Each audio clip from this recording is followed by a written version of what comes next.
As health, wellness, and beauty experts, you know all about keeping a calm, peaceful space. But what about your business? Is that pretty calm? I'm Erika, business operations expert and your host of the Business Flow Formula podcast. Each episode, you'll get real-world advice and strategies from people who have been there and done that and live to tell the tale, so you can clarify, streamline, and elevate your practice from the inside out. Welcome to the Business Flow Formula podcast. In today's episode, I am interviewing Janet Song of Lumi Yoga, and we talk about her journey all the way from when she was doing a lot of yoga, and then as a lot of hobbies do throughout post-secondary, kind of went to the wayside, and she pursued her law degree and became a lawyer in Toronto. Last September, she decided to take a step back from that and return back to her roots in yoga and proceeded to start a business in a very short amount of time. And we talk all about that journey and setting goals and really work through the goal worksheet that I have designed for the Business Flow Formula. I think starting a business is like really scary, and it really comes down to like just taking that leap of faith. And I know you and I met back in January. Watching you slowly roll out the business over 3 or 4 months there was really exciting, and hearing the updates and the different events that you're doing and planning and that kind of thing. So it's been really fun to watch the initial journey, and I'm really excited to meet today to kind of go over your goals of the next few quarters and year, and really setting up your business for success and ultimately you up for success, so that you're not getting those squirrel moments of, oh, should I do this? Should I do this? Should I do this? Yeah. Making sure we're putting down the groundwork in your business together. I think when we first met, actually, I hadn't even started the business. I think it was just kind of like it was in vitro, you know. It was still, I think that it was on the edges there, and I was kind of alluding to something happening, and then it just all happened slowly but quickly as well. So it's kind of amazing to be in May. Very much so. I feel like a lot changed between the first time I met you and then the second time. Yeah. And I'm launching a business in a month, and I'm like, wait, what? Yeah. So yeah. I think that's great. I know off recording, we were talking about some of the goals that we want to work through and that kind of thing. And so today, Janet, you and I are going to go through the lean canvas, not something that I came up with, but something that has been around in business and business planning for years now. And it really helps you take your business and put it onto one page. And so together we're going to work through this, and then we're going to jump into the goals of your business and also for yourself. So to start with, when it comes to business planning, we've all seen or heard of the long business plans. My philosophy when it comes to business planning is that it's actually a living document and something that you should be visiting from time to time, not every week or every month, maybe once a quarter or semi-annually. But we like to get started with what the problem is that people are facing and listing their top 3 frustrations. And then we kind of go into any existing alternatives and how those problems are solved today. And I think for the purposes of what we're doing today, I really want to focus on Lumi Yoga and that part of your business, not necessarily the yoga instructing, unless it's starting or you want it to become a bigger part of that business. Yeah, for sure. So I know that it's hard to sometimes differentiate from different parts of the business or different parts of you, even as a solopreneur. You are the business is you, and having those separate are hard. But when it comes to running retreats and wellness and those kinds of things, what do you think the top 3 frustrations are that your clientele are facing? Just to clarify, is it the problem in that, like the problem my business is trying to solve, or just the problem in the industry in general, or is that kind of like the same thing? It's kind of the same thing. Okay. It's really, why do people need wellness retreats, whether it's corporate or personal or what have you? Got you. Okay, so I think that like the number one problem that we're trying to address is just the fact that we live in such a high stress and busy culture. So I think that the culture that we live in, especially here in Canada and the West in general, it's very focused on work and grinding and kind of doing it all, being a good parent, being a good business owner, being a good employee, being a good citizen in the world. And all of that can be a lot of pressure. And I think that there's kind of a lack of conversation and outlet for people to express their frustrations without feeling judged or feeling like they just can't keep up. And I'm really speaking from a personal place when I speak of these problems because that was my life. I tried to have it all. I tried to have the fancy job and the six-figure salary and also have a social life and also be a good family member. And I was really feeling crushed by the pressure. So I think that one of the problems is this kind of burnout culture in general. And what I found really helpful in my journey was to attend events where I felt safe, where I could be myself, where I could kind of release stress in a healthy way that didn't have, because there's so many unhealthy ways that you can kind of release stress and try to numb the pain from living in a really high stress culture, whether that is over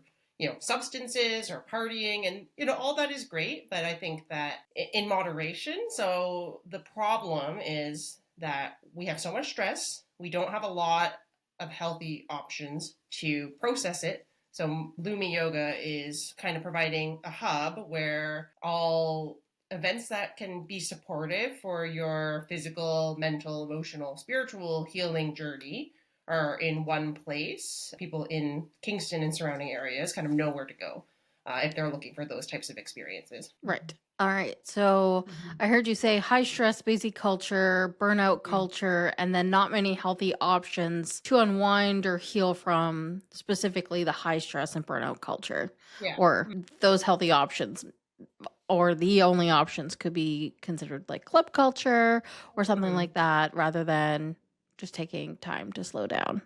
Yeah.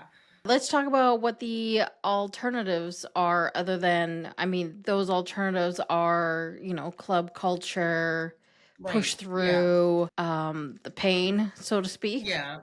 Or kind of like individual healing, like, I don't know, going to therapy, taking antidepressants, something like that. Again, Right. I'm not there, I'm not Yeah. knocking any of this. I think that all of this, including partying and clubbing, has its place. But I think that, again, the Mm-hmm. problem that I'm trying to solve is that what if maybe you want to do a little bit of movement, maybe you want to do a little bit of meditation, maybe you Right. want to actually just lie down and have a blanket over you and have someone speak to you in a soothing voice. So kind of where is the space for that and where is that Right. happening? And so that's kind of Yeah. what we're trying to bring. Yeah. And so the existing alternatives, club culture, push through the pain, individual healing, whether that's one-on-one therapy or whatever people find, perhaps medication. And then I don't know that this is an existing alternative, but rather just the problem where there's not many group therapy sessions, essentially.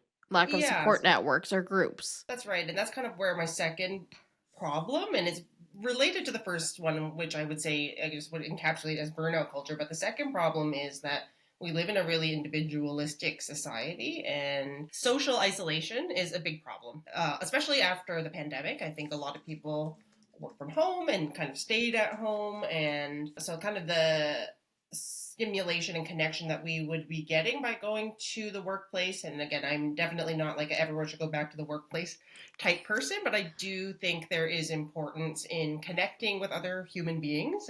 Whether it doesn't even have to be deep connections, it's just good for your mental health. And we're social creatures; we should be around other people. So that's kind of the second problem that I'm trying to solve: is how do we connect people in a really disconnected world? Yeah, I totally hear that, especially as someone who runs a remote first business. It's something that I think about all the time, is how can I make sure that me, but also my team members, are getting the social elements of work that they need, or social time outside of Yeah. work that they need as well. From the problem and alternatives, let's talk about the solution. How are you solving this, or want to solve this? Yeah, so I want to solve this, and I think I have made steps to solve this by creating space, basically. I think that that is, like, if I could sum it up, I'm creating space for people to be able to work through some of the challenges that they face living in a high stress and isolated culture. So whether that is having, for example, like where when we met at the yoga social, where I held a yoga class, and then afterwards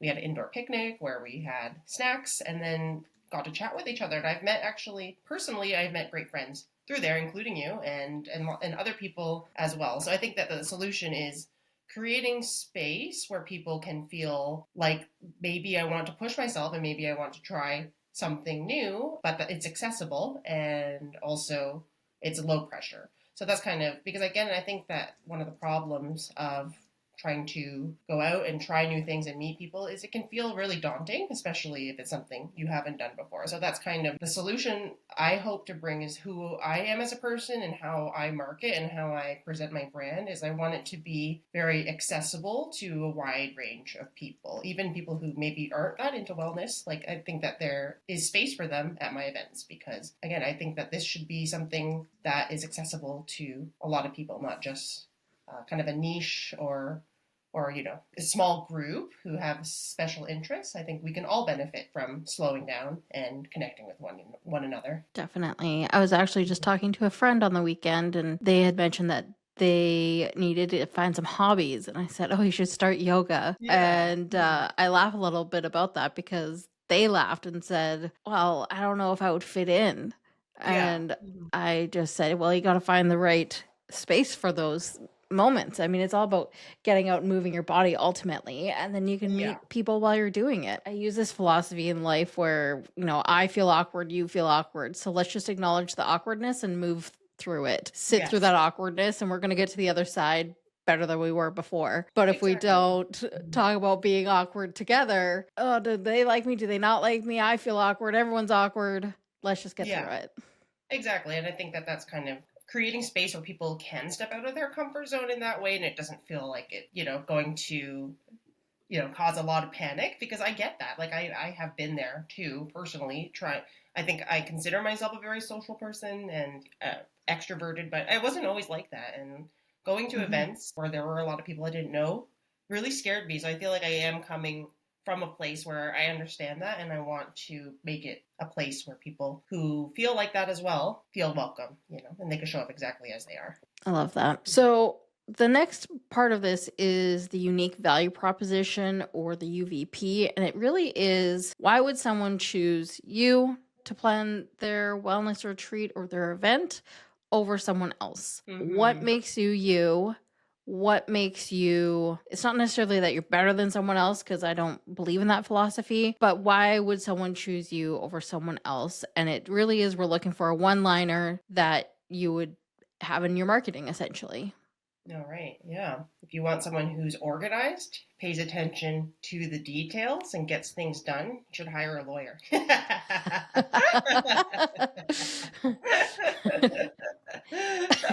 I love that so much. Yeah. But also a Uh, nice lawyer. Yeah. yeah. A lawyer who has decided to hang up her robes and use it to bring good to the world. So I think, again, it's like, I know you just want a one liner, but like, if I could expand on it a little bit, it's Of just that course. kind of the intensity and the attention to detail and all of the things that made me successful in my law career, I'm applying to this. So I think that, again, events, if you think about it, is just one building block at a time.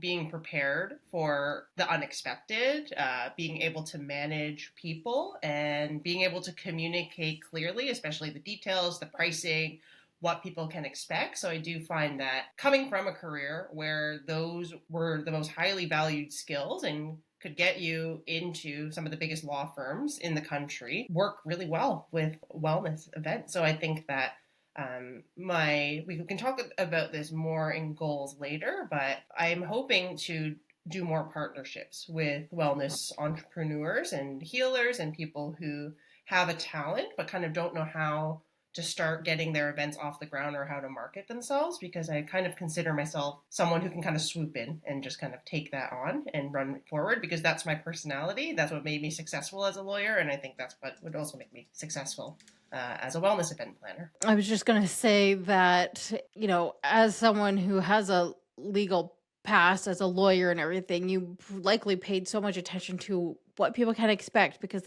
there's contracts that are being fulfilled. And so Mm-hmm. making sure that you're planning this event and making sure those contracts between Yeah. the event and the attendees are being fulfilled, that's number one on the legal standpoint, I feel. So you'd It be is. really suited to It is. that for sure. There's also a lot of legalities relevant to events, and just the health and wellness business because, you're actually kind of providing services that impact people's health and their safety and can put it at risk. So, I am like shocked at how much I am using my legal skills in drafting liability waivers or service agreements or, just permits and insurance. And again, I think that law is a part of every business, so it's a very highly transferable skill actually. Like I wouldn't always recommend that people who want to be in this field go to law school, but it doesn't hurt. Yeah.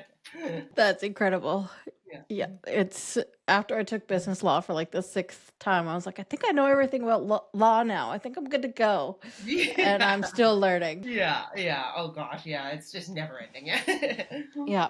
I think we've already covered the high level concept of the business. So we're going to keep moving right along. And we talked about the unfair advantage. I think that's just a lawyer, period. And then when it comes to reaching your customers or your clientele and that kind of thing, where do you think that you'll be able to reach them the most? And the conversations that I have with my clients are ultimately, where do your people live online? Imagine if I'm your client, are you going to find me on Facebook, Instagram, LinkedIn? Where do you want to be promoting your services? Yeah, well, so far, Facebook has actually been the most effective. I think that, again, what I'm kind of imagining, putting myself in someone who is going to come to my event's shoes, is that they're scrolling through Facebook, kind of looking for something to do, and then they see, oh, there is a yoga social this weekend. Okay, maybe I'll go. Maybe I'll invite my mom. Maybe I'll invite my sister. So honestly, posting on Facebook has been my main way of reaching people. Instagram is another way. I'm not sure how many people are actually like clicking through on the links and purchasing tickets based on Instagram, but I think it's for me a way I can kind of, it's like a blog almost, it's a way I can kind of keep people updated on what's going on in my business, because it's also kind of, I was thinking about this as well kind of at the beginning of this journey, is like, how do I want my brand voice to come out? Like, do I want to speak from like I am Lumi Yoga the company and I'm like very detached from it personally? But I found that I've just kind of let it grow organically over the last few months, and I found that speaking from like my viewpoint as a new entrepreneur, as someone who's trying something new, doesn't really have it all figured out, has been quite effective. So I think that, again, kind of like the blogging and the Facebook, I think, are the main ways. I'm also trying to build kind of an email newsletter community. It's still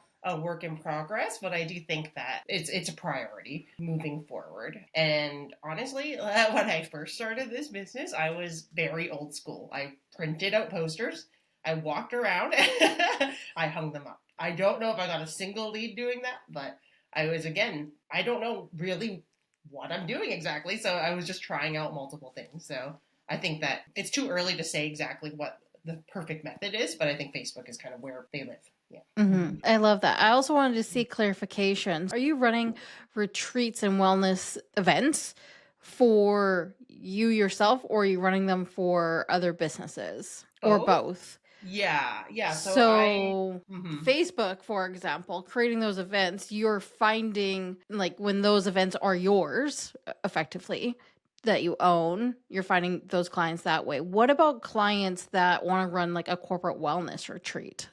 Right. Yeah. So actually, for that, I am still figuring that part out. What I have done so far is make relationships at the yoga studios I teach at. So those are my clients mostly. People who own yoga studios, massage therapy clinics, other wellness spaces.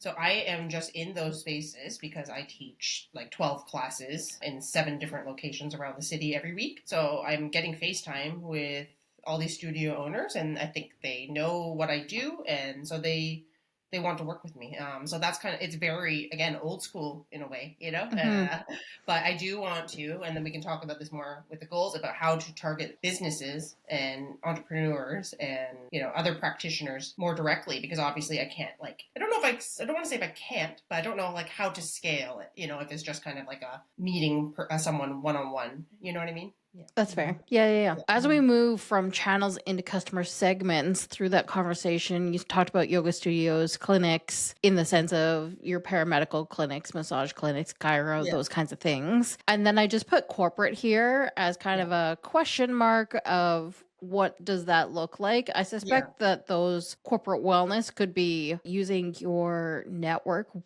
within the legal Yeah.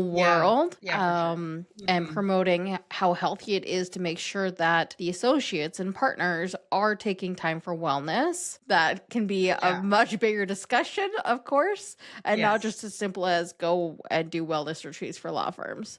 Yeah. Yeah, yeah. But, Mhm.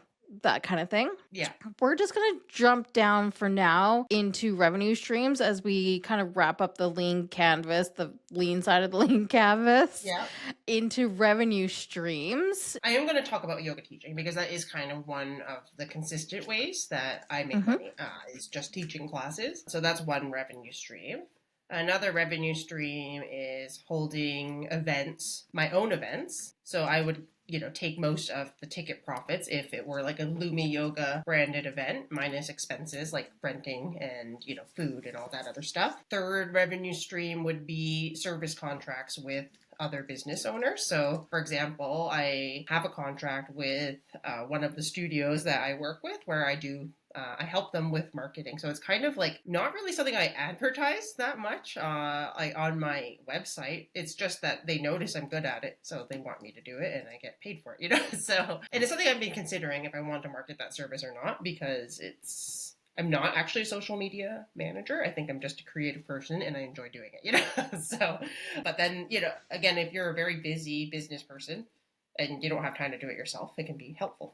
So there is that. And then I'm also looking, so retreats are another revenue stream. And then I actually haven't announced this yet. I'm also looking into getting further certification. So I think the first thing I'm going to do is a sound therapy certification, so I can offer sound healing in the community with like crystal bowls and like other therapeutic instruments. So I guess that would be like, if I could put that under an umbrella, it would be like clinical practice. So another thing that I'm hoping to get more training in is movement therapy and basically body-based therapy, like somatic experiencing. So those are currently my aims, basically just trying to get as many revenue streams that I can handle as a solopreneur to try to make a living. And to be completely transparent, I'm not really there yet, but it's also really early. So yeah, I think that is kind of a good segue into goals. Yeah.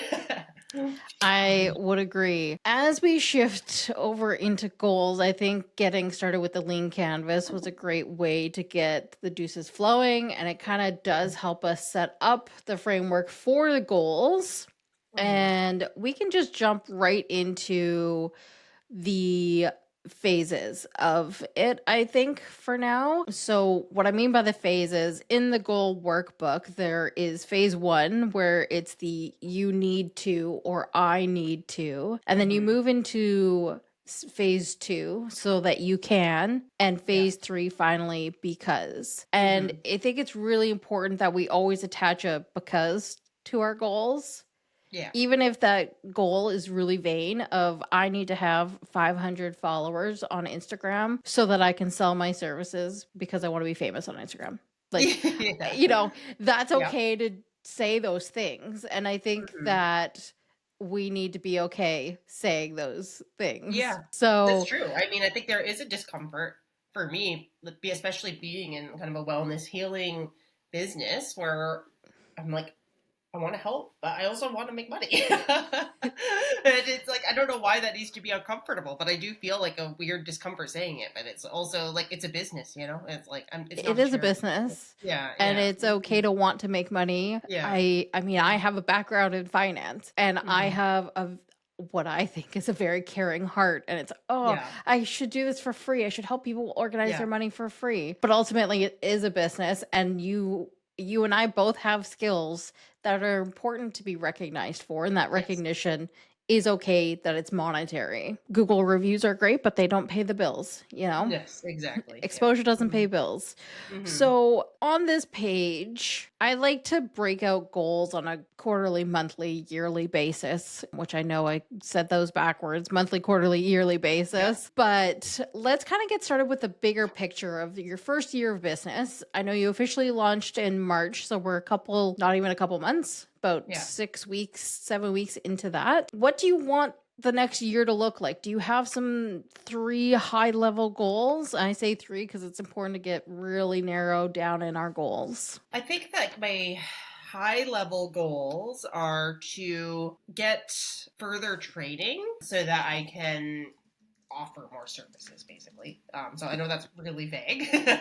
No, but but Mhm. we will get more and more nuanced in this as we go from annual Yeah. to quarterly to monthly. So hmm that you say that, so that you can again for me, So that I can offer more services because because I need to make more money. And I want to also build my skill set, and I think that makes me more valuable as somebody to work with. the next goal here, there's got to be a finance goal in here, I imagine. Yeah. Make a living wage. Okay. You know what? That's great. Make a living Is that wage. okay? I know. I'm sorry that it's so just blunt, but No, it is. I think Yeah. again, Mhm. I one of the philosophies that I have at Signal is that we got to be open about talking about money. And Yeah. if your answer to the vision is make a living wage, that's okay. Yeah. And I think every business owner listening to this is like, yeah, Yeah. exactly. Yeah. I need to make a living wage so that I can survive. Yeah. So that I can continue to do this. Honestly, that's the goal. I want to be able to continue to do this because it's kind of my dream job. So Mhm. maybe that's my because. Yeah. I was gonna say that sounds like your because right there, Janet. Yeah. All right, so make a living wage. I think that goal is a little small. If you were to ask me, I think Yeah. dream a little bigger, but you got to start somewhere. I think It's make a true. living Yeah. wage is probably quarter 1, and then Yeah. annual is probably replace. This You is why I know, need you. Yeah, yeah. replace, maybe I not replacing a lawyer's wage in year yeah, 1, but I'm just going to put some dollar money in here. I know yeah. that I don't like Yes. to expose money goals fully with the numbers per se, Yeah. because everyone's is different and the reasons are different, but you want some money in. Yeah. Yeah. I would love some money in. I would love more consistent money in, and I do think that there is kind of whiplash from coming from downtown Toronto lawyering to health and wellness small business in Kingston. It's a lot to adjust to. I'm realistic. I know that to make the amount I made as a lawyer, it would require something pretty huge. So I think that's why I'm trying to keep it small because I don't know want to say I don't believe in myself, but I just want to take it one step at a time, if that makes sense. Absolutely. Yeah. Yeah. Like I said, I think having that make a living wage quarter 1, quarter 2 kind of goal, Yeah. bigger picture, I think more than a living wage annual Yeah. Oh, goal. absolutely. Ultimately, like I'm not going to be I do want to check in 1 year, but if you don't make, you know, $30 an hour, because the living wage here is $24 an hour. If you're not making $30 an hour, but you're making 25, a win is a win, Yeah, take yeah, the win. exactly. Yeah, and Um, honestly, the more I can if I can keep doing this and I can pay my bills, that's awesome. And that would be I think that's something to celebrate actually. And yeah, I would of course adjust my goals once I get there. But once I get there, I will be very happy. Yeah, because it's I kind love of that. I kind of showed up into the city. I had no plan. I have no job, and I just kind of made it myself. So I'm kind of starting from zero a little bit. So And starting from zero means literal $0 too. And because I know a little bit about you, I think that the last goal here is likely host a retreat, yes, yeah, um, absolutely. slash and or retreat goal of 80% Mm-hmm. sales or something Mm-hmm. like that. Do Yes. you have, Yeah. I always like to put some amount of value on, or not value, but I want to have a 50% sales or Yeah. 60%. What would be, yay, I did it? Yeah. 80%. would be great because like my first retreat, which is open for booking, is 10 people. So I actually kind of had 8 in mind. I'm like, if 8 people come, that'd be sweet. And so that you can I can get my first retreat under my belt and have a new revenue source. It's also something I want to kind of make into maybe its own business where I like focus a lot on retreats. But I need to get one and done, not one and done, but one under my belt. Right. So it sounds like because you want to have confidence in running retreats. Yeah, and I need to get my feet wet. Awesome. So that's kind of year 1 in a nutshell. Yeah. How is that feeling? That is feeling good, and I do appreciate the hope that I can push my monetary goals a little bit further in this first year. And I think yeah. I think it's important especially to as a woman, have those discussions. Yeah, exactly. A woman, first-time entrepreneur. There's a lot of self-doubt, I'm not going to lie, And I'm pretty open about that, and I like post about it on my social media accounts. But yeah, it can be daunting because you're kind of creating something out of nothing. So kind of seeing this on paper feels good, and it makes it feel like it's more possible.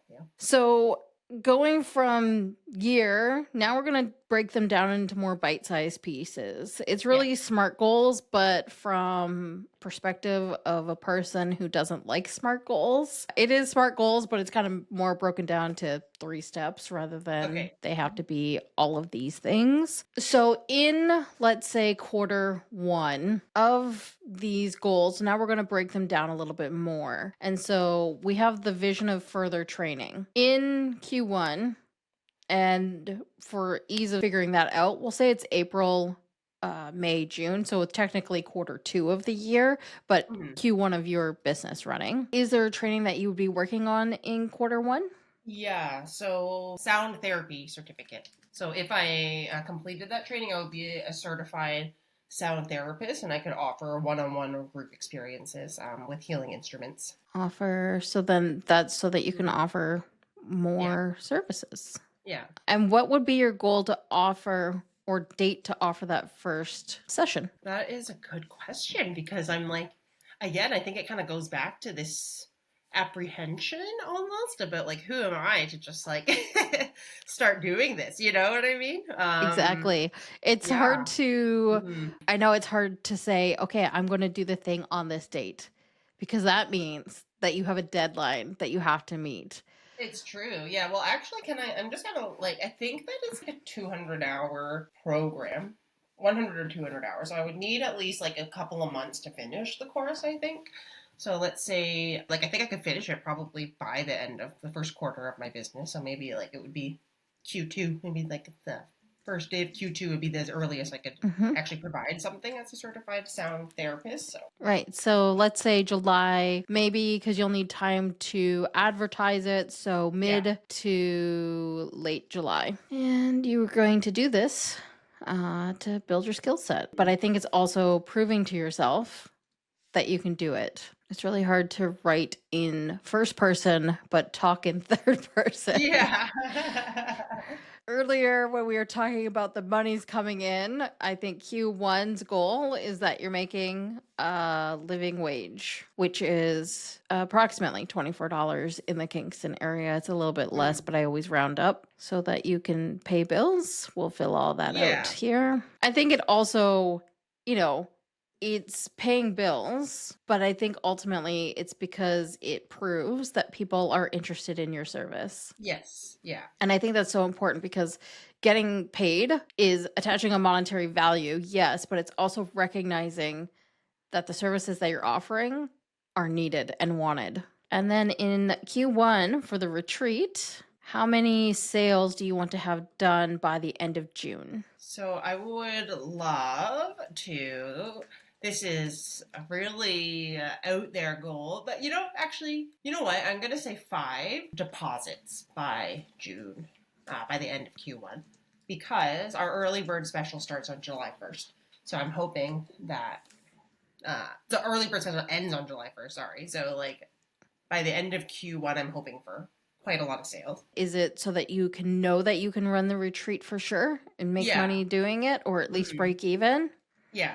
And that's ultimately, again, coming back to proving yourself? People are interested in these services. Is Yeah. there a different because for you? No, I think that that is like, is a retreat something that people want to do with me, or do I need more time to kind of develop as a practitioner, or is the time now, And I think that's kind of like what the idea of the retreat was, because I'm running it with my really good friend who is a psychotherapist and a social worker.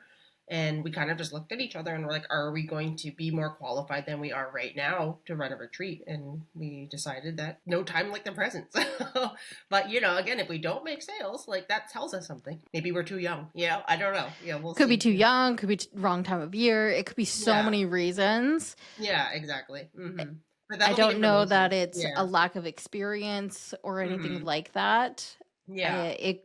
It just could be so many different reasons that we Right. can only hypothesize right now. As we move from quarter one into a monthly basis, of course, we don't have time to go through every single month for the next year, of course, but let's look at May of this year and what you're wanting to do in order to move some of these quarterly goals along. Yeah, so I think for the sound therapy, like enroll in it and take it, and actually take the course, because again, it's 100 to 200 hours. I can't remember exactly, but it's a lot. It's a time commitment, and I am busy. I do a lot, and so it's just kind of like actually sitting down and like making myself be a student.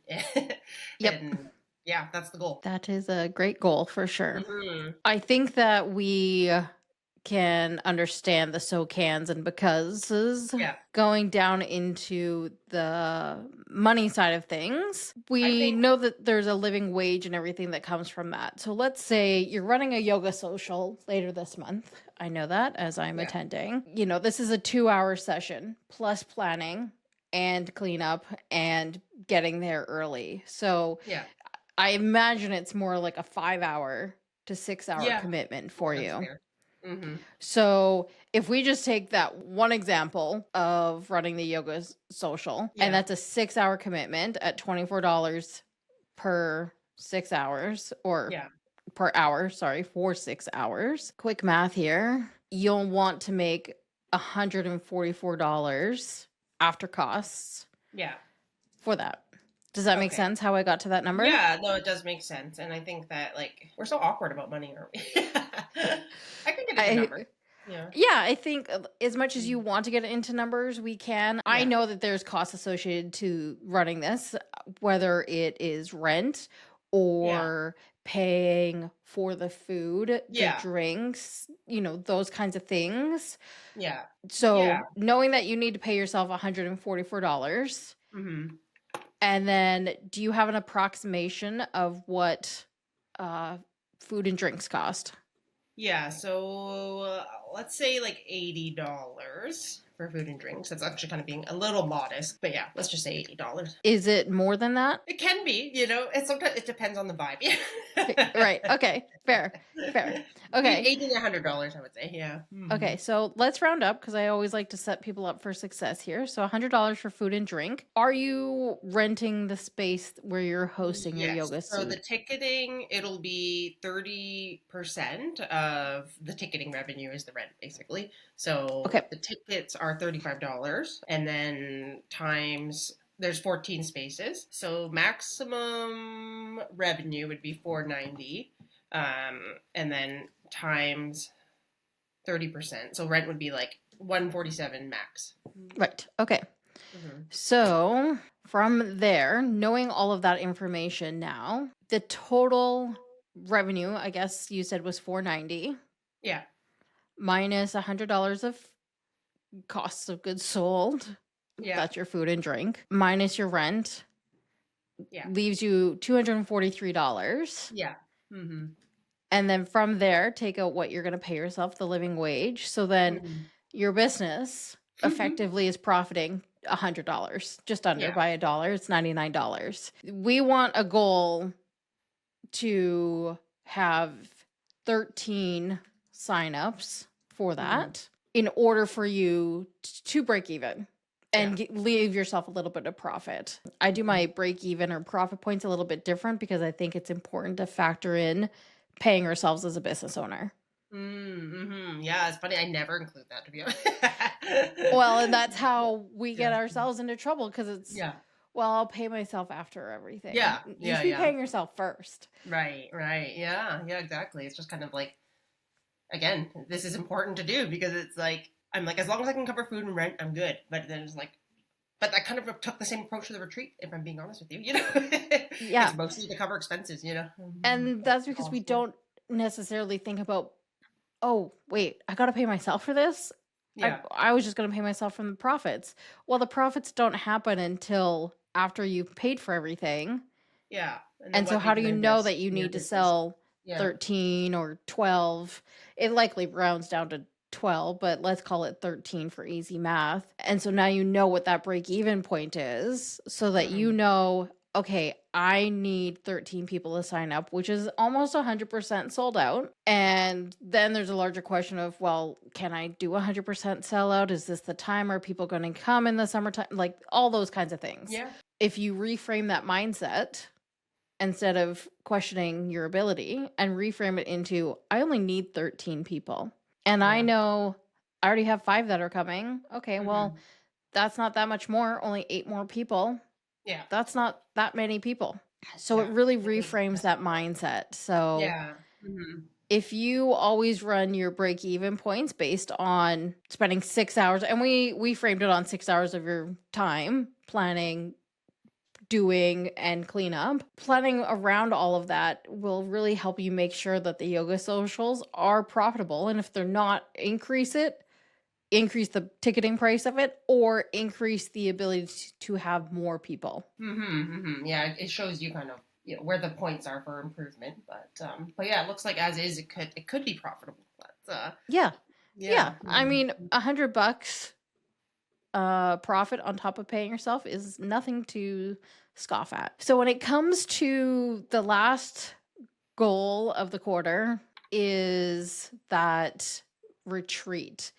Yeah. What can you do in May to help you solidify having 8 sales by the end of June? For quarter one, we're really going to focus on local advertising. So because the retreat is in South Frontenac, we really want to start, and because it's so small and it's our first one, we want to start with kind of marketing it to our network. So our family, our friends, and our community. So whether that is sending out an email that people can forward on to each other, or even kind of doing it the old-fashioned way, which is printing out posters and hanging them around town. So kind of getting the word out in our community and then seeing what we can get from that. And then I think that depending on how that goes, who knows, we might just fill up from that alone before we kind of expand it to, there's other groups and other avenues through which we could advertise, but it would go to people who we don't really know.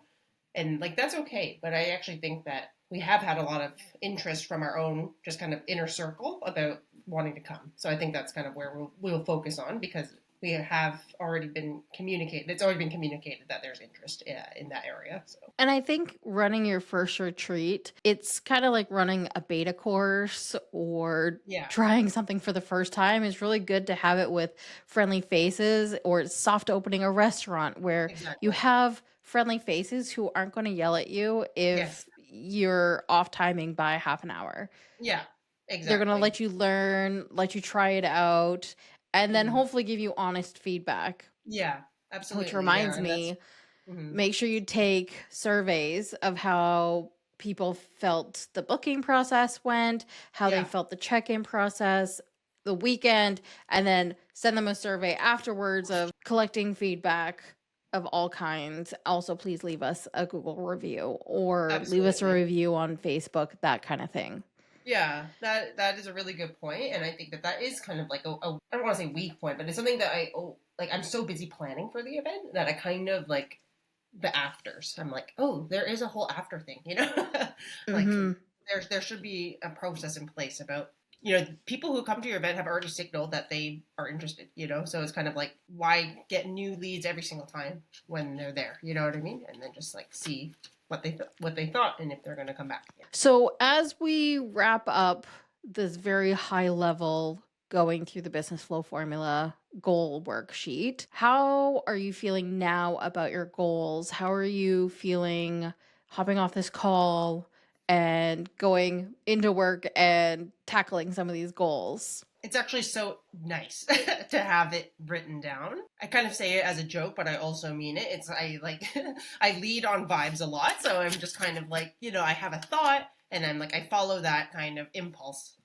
or that energy, which has like served me well in coming to this and making such a big life change. But I think I'm now kind of in the phase of my business where I really need to sit down, and it's not just vibes, it's like numbers and it's plans and it's steps, and this is something I need to do, and I've been kind of avoiding, to be honest. So it's great to do this, and again, it makes it feel like, again, I'm just like looking at phase one, step one. It's like bite size, I can just kind of like enroll and goal done. And then so it kind of feels like there's a systematic way to move forward where I'm not just leading with my heart, which is wonderful and great in its own way, but it can also be a little bit chaotic sometimes. Definitely. And we all Yeah. have like that fire burning inside us that's trying to lead the way. Yeah. And, wind is coming and trying to blow it out and blah, blah, Yeah. blah. I always have these conversations with my heart led clients Yeah. because I also am very much of a vibe energy person. Yeah. And it's hard to have energy and numbers mix all Yeah. the time. Yeah. But when we break it down into words and goals and how we're going to get there, because vibes are great, but the vibes also have to pay the bills. Yeah. So breaking it down in a way that makes sense and is just bite-sized pieces, it's a lot less daunting. Yeah. And I will say, just to give you some credit, is that like I actually did try to do a business plan, like a really like a 25-page business plan. It made me so overwhelmed. I just quit, and then I stopped doing it, and then I just like, so this we did in an hour, and less than an hour, and it's like, I think this is what I wanted to do with that 25-page business plan, but I just got so overwhelmed and stressed out that I stopped doing it. And that's why starting with something like the lean canvas, or even just a 3-pager, here's what I want to do, dump all of your words into something and then go edit it later, is good. But that's business plans, again, living document. The goal worksheet, a lot more attainable. I mean, you have to have something to present to someone, especially if you're seeking funding. So I get the point of business plans, but ultimately when you're running your business, you have to have those goals that you're working towards, especially as business owners. We have a tendency to always move that goalpost. Yeah. And, oh, cool, well, I sent an email. Well, let's move on to the next thing. You got to take time and celebrate the goals a little bit and that you did a thing. That's true. It's true. Yeah, because it's easy just to, okay, done. Let's move on. Yeah. But, did a thing next. Did a thing next. Yeah, but then it feels so mechanical, and then you kind of lose the fun of it. And it should be fun, in my opinion. I think exactly. Why else would you do it otherwise? Why did you start a business if it's not fun? Yeah, exactly. Just go work, just be an employee, and then, and then get your benefits and all that. And it's just, that just, again, and I did get to that. And I'm not being, I'm not trying to be flippant, because I did get there, and in my very small time being a business owner, I did get to a place where I wasn't having fun, and I was like, oh, that's not the point. So, and it's so good to have those gut checks. I remember sometime last year where I said, oh, I think we've lost the plot here. Yeah. And I had to spend a couple of weeks just like, okay, got to tweak a few things and get back to I'm having fun. I'm on these calls. I'm enjoying this. Yeah. And it doesn't mean that every single day is going to be the best day of your life.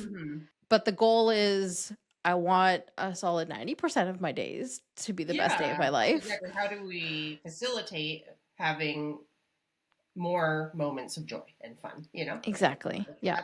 More wellness in our wellness businesses. Exactly. And that's the thing. I need to practice what I preach. I'm not going to tell people that it's so important to slow down or else you'll burn out, and then also not slow down and be burned out myself. It just feels like a snake oil salesman, if I don't practice what I preach. So, I'm very conscious of that as well. Yep. I love that. Do you have any more questions for me as we wrap up here? Anything that's on your mind? Maybe. So it's a quarterly thing. So what would you recommend, like setting those goals? So we did Q1. When is it time to like set goals for Q2? Or do it all at the beginning of the year? Or like, is there a specific date? Or is it just important to just do it at some point, you know? I like to set up my annual and quarterly at the start of the year, Yeah. but revisit as needed and reshape some of those goals. I had a dream of launching part of my business months ago now, but because certain things changed in the business, I had to readjust my goals. But at the same time, I was able to accelerate other goals. And so rearranging and moving things around, I think when you're doing the quarterly, do the monthly at the same time for that quarter. And then maybe 4 to 6 weeks out from the next quarter, start working on the monthly. It's going to take you a couple weeks because you're going to get squirrel moments and shiny object syndrome. Yes. But, sit down with a cup of coffee or tea, maybe go to a coffee shop, local coffee shop, and sit there, whether you're physically writing things out or you take your laptop and you write on your laptop. It's also a way of doing self-care for you and your business to make sure you stay on track of your goals, because a quarter goes by super fast, a month will go by even faster, and then before you know it, you're at the end of the year and you're like, wait, I didn't do any of my goals. Yeah. But it's because you weren't staying attentive to them. Right. Yeah. No, that's really helpful. And I noticed, like, your business, and it's moving so fast and there's so many things. So I'm like, I can kind of see, where these ideas are coming from because they're written down somewhere in there. Yeah. And I have an accountability partner in all of it. That is my team, of course, but you can always have a business coach or friend. I know that you're hosting that retreat with a friend. So you have some of that accountability already built in. For the first few years of my business, my accountability partner was my spouse. Or my parents. Yeah. And it was, hey, I'm going to do a thing. I did a thing. We all celebrate, yay. And we go on and do the next thing. Every time I do a finance review with my team now, I still record it and send it to my spouse and my parents so that they can celebrate my wins and achievements. And it's not just because they're my parents and they want to see me win all the time. It's there's a certain amount of accountability I feel there to, hey, I've done a thing. I want to scream it from the mountaintops, but not everyone wants to hear it. So let me just send it to my inner circle. Yeah, no, it's important. And I think that's something I posted about recently is like celebrating the wins, because again, I think our brains are actually wired to focus on the negative. And so we have to go out of the way to celebrate the positive. So. Truly. And it's, you have to sometimes work really, really hard to see the silver lining in something that's not a win or is considered a fail to general society, but it's reframing all of those things. And when imposter syndrome starts popping up because of some of those fails, my mantra is, hey, we said we weren't going to doubt ourselves anymore. Why are we doubting ourselves right now? Like, we've helped so many people with XYZ, or, hey, I know that you wanted to do this thing and you didn't, you feel bad about it, but it's because you did all these other really cool things instead. And for you, canceling a class or something like that isn't because no one cares about you. It could just be the time of year, time of the month, whatever, that people just couldn't make it out to. Yeah, no, I had a student tell me that because, I actually did have to cancel an event recently because of low attendance. And, students were like, my mom was in the hospital that night, or like, like you just don't know what's going on in people's lives. And, again, it's like taking things as a learning opportunity instead of personally is what I'm working on, and that's another kind of personal goal for me. So, yeah. Yeah. And it's hard, but we can do it, It's, we have to it's a work in progress at all times. Are you ready to turn your chaos into calm? Subscribe and follow the Business Flow formula.